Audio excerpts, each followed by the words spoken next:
L'équipe, j'espère que vous allez bien. Mbappé a 23 piges, Moi tu me parles pas derrière. commence à plus trop être crédible avec le temps. Plus sérieusement, c'était donc son anniversaire hier. Un monde fou lui a souhaité, et parmi les meilleurs, notamment Benzema, fumier de haut standing. Le roi Pelé également sur Twitter. Petite traduction, je te souhaite un joyeux anniversaire. J'espère que ton étoile continuera de briller et que tu voleras de plus en plus haut. Venant d'un tel personnage, c'est forcément très flatteur. Bref, on va peut-être pas faire toute la liste et donc plutôt basculer sur le sujet principal de cette vidéo qui est en lien justement avec Kiki. L'année prochaine, en juin 2022 précisément, de nombreux joueurs seront libres de tout contrat, parmi les meilleurs dont l'intéressé, et auront un choix à faire, soit prolonger, soit changer de destination. On va voir les différentes possibilités en composant un 11 justement, entre rumeurs, déclarations, ce qui se dit dans la presse tout simplement. Vous connaissez la recette, dites-moi en commentaire quel nom vous voyez dans tel ou tel club. De la même manière, pensez à lâcher votre meilleur pouce bleu pour le soutien, le référencement et parce que c'est important pour moi. Quand je le dis pas, beaucoup l'oublient, alors pensez-y, merci vraiment à tous ceux qui le feront. Au passage, je rappelle que cette semaine, avant les fêtes, il y a des matchs de championnat et de coupe, notamment en Angleterre. Les codes Betclic sont disponibles et vous avez 100 € offerts sur votre premier pari avec le code LEXCITY. Faut bien sûr être majeur, faites attention, il y a des risques, comme je le dis souvent.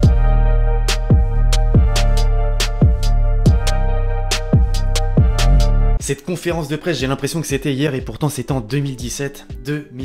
Bref, parlons concret et commençons notre concept avec dans les cages Hugo Lloris. Le capitaine des Bleus est arrivé à Tottenham en 2012 et après 10 ans de bons et loyaux services, son avenir est de plus en plus flou. Aucune discussion entre lui et son club n'a été lancée, c'est ce qu'écrivait l'équipe, mais c'est un fait. Alors qu'il sera libre de négocier avec qui le souhaite à partir de janvier 2022. Outre-Manche, chaque média y va à sa sauce. Le Télégraphe, par exemple, fin novembre, estimait qu'Antonio Conte ne miserait pas sur lui la saison prochaine. Mieux, il penserait à Pickford pour le remplacer et en faire un numéro 1 sur le long terme, alors que The Athletic, plus dernièrement, affirme le contraire, que la prolongation du gardien français est sur la bonne voie. Qui dit vrai, qui dit faux? Réponse dans les prochaines semaines. Pour introduire la défense, un autre patron en première ligue, pas n'importe lequel, Azpilicueta. De tous les défenseurs de Chelsea, il devait être le plus facile à renouveler, mais c'est absolument pas le cas. Plusieurs journalistes s'accordent sur le fait qu'un départ se profile, et pas qu'en Angleterre, même en Espagne. On en parlait dans la série Mercato dernièrement. Mondo Deportivo a réservé une édition avec une opération de Chelsea en vue pour le mercato du Barça. Parmi les noms qui y figurent, d'autres intéressés. Et pour revenir sur cette liste, tenez la transition parfaite. Rudiger, son coéquipier, en faisait également partie. Le Barça, Manchester United, mais surtout deux équipes qui vont s'affronter lors des huitièmes de finale de la Ligue des Champions apprécient grandement son profil. Le Paris Saint-Germain et le Real Madrid. Une bataille se dessine comme l'affichait As. Ça pousse des deux côtés pour tenter de parvenir à un accord. Pour l'instant, rien n'est joué. Leonardo, qui n'était pas très intéressé à l'époque de Tourelle, l'est cette fois. Des contacts se sont intensifiés avec les représentants du joueur. Reste à savoir quelle décision finale prendra l'Allemand. À ses côtés, Boubacar Kamara, le minot de l'OM aurait tranché et décidé de ne pas paraffer un nouveau contrat à Marseille. Une source britannique le disait mot pour mot à la mi-décembre. Rien de surprenant finalement. Souvenez-vous qu'en Foot Mercato révélait un refus de renouvellement à 4 reprises.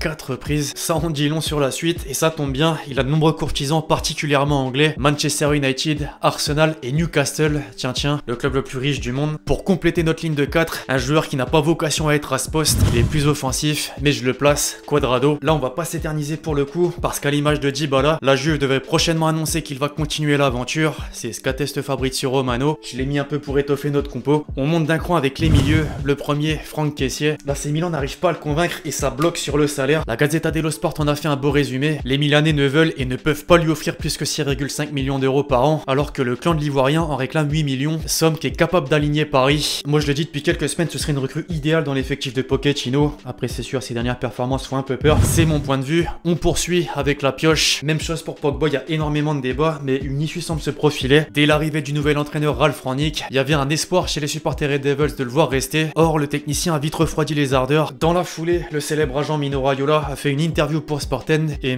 la déclaration parle d'elle-même. En plus d'évoquer Haaland, il a été clair sur son client français. Nous avons de nombreuses offres. On sait qu'un retour à la Juve n'est pas à écarter. Le club de la capitale depuis l'été dernier, la rumeur prend de plus en plus d'ampleur et TK78 a lâché un indice. Je dis ça sous le ton de la vanne, mais c'est réel. Et bah t'as Nasser qui surgit de nulle part et qui justement croise Pogba qui sont un check comme ça, ils se serrent la main, ils discutent à peu près 3-4 minutes de boxe, etc.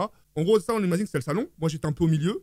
Pogba il était juste là et la table de Nasser. Enfin bref, on pouvait tous se voir, d'accord? Et enfin donc, le Real Madrid, même si aux dernières nouvelles, Marca a mis un terme au dossier en précisant la position du club, continue avec Kroos, Casemiro, Modric la saison prochaine, avec l'aide de Valverde et Camavinga. Alors affaire à suivre, ça nous fait déjà pas mal de Français si on regarde bien, Lloris, Camara, Pogba, et un nouveau, justement pour la route, Tolisso. Plusieurs cadres européens suivent sa situation de près, mais l'entourage du joueur aurait déjà une cible, le Real Madrid justement. L'affaire serait bien avancée et l'optimisme bien présent selon Carrousel Deportivo. Madrilène compatible ou pas, dites-moi en commentaire. Enfin devant, et là ça fait mal de dire que ces joueurs seront bel et bien gratuits, enfin ça fait mal pour les clubs en question, un peu moins pour les prétendants qui n'auront que le salaire, voire la commission d'agents à régler. À droite, Dembouz en premier lieu, son cas pose problème. Hier, Gérard Romero stipulait qu'il veut rester, les Blaugrana, Xavi inclus de même, d'autant que son prolongement permettrait d'étaler le paiement du transfert en provenance de Dortmund qui n'est pas encore effectué à 100%. Néanmoins, les choses n'avancent pas, bizarrement. Toutes les dernières propositions ont été rejetées, Dembélé et son représentant réclament plus. C'est à se demander s'il bluffe pour parvenir à quelque chose. Une chose est sûre, derrière des clubs sont à l'affût, comme le Bayern pour succéder à Coman qui se rapproche de plus en plus de la porte de sortie. On en saura plus dans pas longtemps. En pointe, beaucoup l'oublient, pourtant il s'agit de Suarez quand même. L'âge, 35 ans, doit jouer dans le silence de l'Atlético Madrid. Le rendement également, il est possible de le voir quitter les Colchoneros dans les prochains mois. C'est l'une, si ce n'est la plus grosse certitude. Enfin, sans surprise, Mbappé. Plus on avance, plus j'ai l'impression qu'il essaye de faire comprendre par le biais des interviews qu'il veut partir. On se souvient dans Rotten sans flamme sur RMC où il avouait avoir voulu rejoindre le Real Madrid cet été. J'ai demandé à partir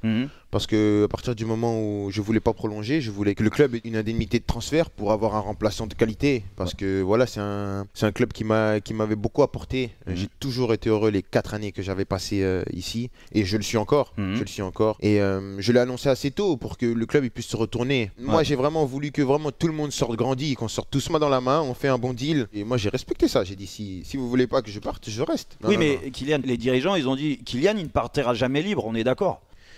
C'est vrai qu'au départ, quand j'entends ça, moi, au départ, ça fait peur un peu. Ouais. Moi, je parle honnêtement, ça fait peur quand tu entends ton président qui dit ça, il va jamais partir libre. Moi, j'étais devant ma télé et...